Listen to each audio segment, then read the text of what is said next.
Assim, é uma leitura obrigatória. Em algum momento da sua vida, da sua profissão, você tem que ter lido esses dois livros.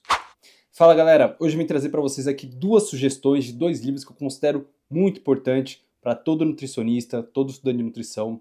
Eu acredito que tem que ser, assim, é uma leitura obrigatória. Em algum momento da sua vida, da sua profissão, você tem que ter lido esses dois livros. Você não vai se arrepender de ficar até o final desse vídeo. E o primeiro que eu trouxe aqui é esse daqui, que esse livro aqui é muito legal, Bioquímica Básica, da Marzocco. É um livro que você precisa ler, você tem que ter o conhecimento básico de bioquímica. Eu não era bom em bioquímica também na faculdade, eu comecei a aprender bioquímica depois da faculdade, comprando cursos de outros profissionais, aí eu fui me aprofundando, pegando os livros como esse daqui, Bioquímica Básica. Esse livro aqui é o que tem um conteúdo muito didático. Assim, não vou falar que é um conteúdo leve, porque bioquímica leve é difícil, na bioquímica na sua maioria vai ser um conteúdo denso mesmo, é um conteúdo complexo, mas esse livro você consegue ter ali uma didática muito boa, tem muitas imagens para você conseguir visualizar, né? Se você pega ali uma bioquímica de Leninger, por exemplo, é uma bioquímica mais complexa, às vezes não tem tantas imagens, você tem que fazer ali mais mapas mentais, mais fluxogramas para você entender ali. Eu fiz muito isso quando eu estava começando. Eu passava, né, desenhava todo ali a via bioquímica, convertia aquele texto em uma imagem, aí eu digitalizava no celular, e depois de digitalizar eu colocava tudo no Evernote, que é um caderno digital que eu tenho para colocar meus conteúdos. Eu particularmente eu não sou organizado a ponto de ter tudo em um caderno físico e deixar em uma prateleira e quando eu quiser revisar eu vou lá pegar o caderno físico. Provavelmente eu vou perder o caderno físico. Eu também não acho tão prático isso, sabe? Dizer, eu quero um conteúdo específico. Eu abro o Evernote, coloco a palavra-chave dentro daquele material e eu acho diretamente aquele material. O caderno, às vezes, você tem que ficar ali folheando até achar o ponto que você quer. Então, acho que eu acredito que digitalizando fica muito mais prático e muito mais seguro de você guardar aquilo. Mas a bioquímica básica, para você que quer aprender um pouco de bioquímica, esse livro é ideal para você. Eu garanto que você não vai se arrepender. Você pode até se perguntar, mas pô, Léo, para que eu vou querer bioquímica se eu quero atender em consultório? O que você mais vai precisar na sua prática clínica é bioquímica.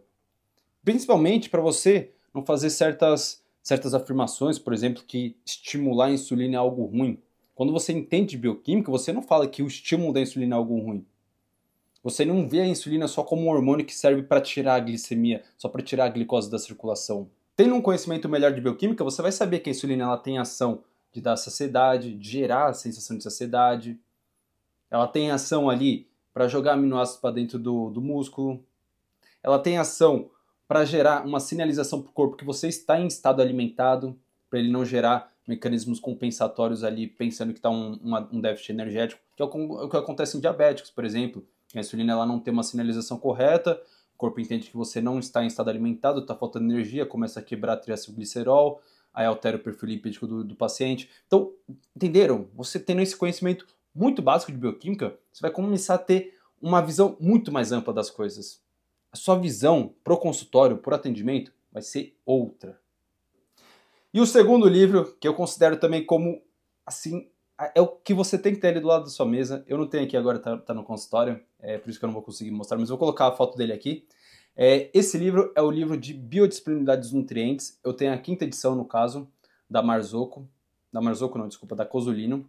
É um livro sensacional, é um livro que eu gosto bastante, até porque ele se limita ali à região do Brasil. E por que eu falo que isso é importante? Porque nós vamos ter variações dos nutrientes de acordo com o solo que o alimento é cultivado. Variações essas importantes, como por exemplo o Brasil é um solo que é rico em selênio em algumas regiões aqui. Às vezes é até fácil gerar intoxicação, por exemplo.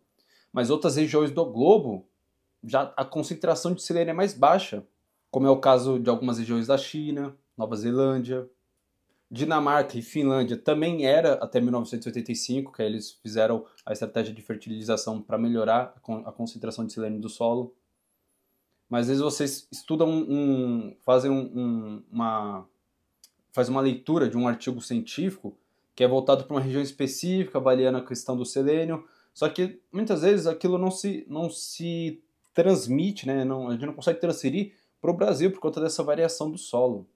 E claro que esse livro ele não vai se limitar só a essas questões de solo, né? Concentração de nutrientes no solo. Ele fala também interações de nutrientes, questão de biodisponibilidade. que é um conhecimento também que eu considero assim como muito importante, você saber qual a forma mais ativa, qual a forma mais biodisponível dos nutrientes. Será que é a mesma coisa eu pegar um magnésio quelado e um óxido de magnésio?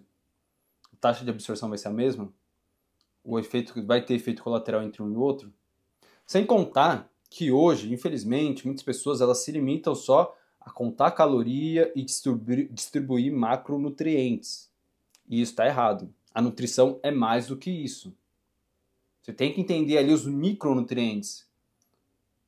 A complexidade da nutrição, ela está ali nos micronutrientes, entendendo quais são os sintomas que vão gerar, né? Quais são as deficiências nutricionais que vão gerar os sintomas que o seu paciente está sentindo. Onde você vai aprender isso? Lendo o livro. E por que eu considero que a leitura do livro acaba sendo mais importante que o artigo científico? Porque às vezes o artigo científico ele está meio que tendencioso para confirmar alguma hipótese, né? Às vezes alguma afirmação ali de bioquímica, alguma coisinha ali não está tão correta assim. É importante você ter esse senso crítico também quando você está lendo um artigo científico. Aí você consegue ter esse senso crítico a partir de livros. Por exemplo, eu já li estudo de dieta cetogênica, que aí uma das afirmações que eles colocaram como positiva era que quando a pessoa começou a fazer dieta cetogênica, eles comprovaram que aumenta a oxidação de gordura, reduz a oxidação de glicose. Então você fazendo dieta cetogênica, você vai queimar mais gordura. Isso daí é óbvio que vai acontecer. Uma pessoa que tem uma boa flexibilidade metabólica, você entregando mais gordura e menos carboidrato, o corpo vai fazer essa troca. Pessoas que não têm boa flexibilidade metabólica, isso não acontece de forma tão eficiente. Então, quando você tem esse conhecimento, você vê as coisas com uma questão de uma forma muito mais clara e muito mais crítica, né? Você consegue ter um senso crítico melhor quando você está lendo um artigo científico. Eu recomendo fortemente que você leia os 2 livros do começo até o final. Nem todos os livros a gente precisa ler ele inteiro, às vezes é um conhecimento muito pontual que você precisa. Por exemplo, eu tenho um livro de nefropatologia que eu não li ele inteiro. Eu li pontos específicos ali, tinha coisas que realmente para mim não era interessante. Mas esses 2 livros eu recomendo que você leia ele inteiro. Porque assim, você não vai decorar todo o conteúdo, é óbvio isso. Mas são livros de consulta. Tanto que eu tenho aqui a minha bioquímica básica aqui na minha prateleira, que eu deixo aqui no quarto. Por quê? Eu gosto de sempre revisar esses conteúdos. Eu monto muita aula, a maior parte das aulas desenvolve alguma via bioquímica, eu dou uma revisada aqui se eu esquecer alguma coisa. Porque o conhecimento, ele não é fixo, ele não vai ficar preso a você para sempre. A gente vai esquecendo das coisas, o conhecimento ele vai se tornando fragmentado. Então é importante você ficar revisando ele de tempos em tempos. E claro, quando você lê o livro inteiro, uma coisa interessante também é que você consegue, né, quando você precisa de um conteúdo específico, você vai, mais que você não lembre exatamente aquele conteúdo, você vai saber que tá naquele livro ali. Então você vai pegar o livro e vai buscar ele ali dentro. Aí assim, alguns conteúdos eles vão ficar fixados em você, né? Você não vai lembrar de tudo, mas vão ter coisas pontuais, especialmente as coisas que envolvem a sua rotina do dia a dia, que vai ficar para você ali, vai ficar colado na sua memória e você não vai esquecer. Conteúdos que você ali vai praticar no dia a dia principalmente. Você vai estar exercitando ele constantemente. Fechou, pessoal? Então espero que você tenha gostado desse conteúdo de hoje, espero que tenha te ajudado muito e obrigado por ter chegado até aqui.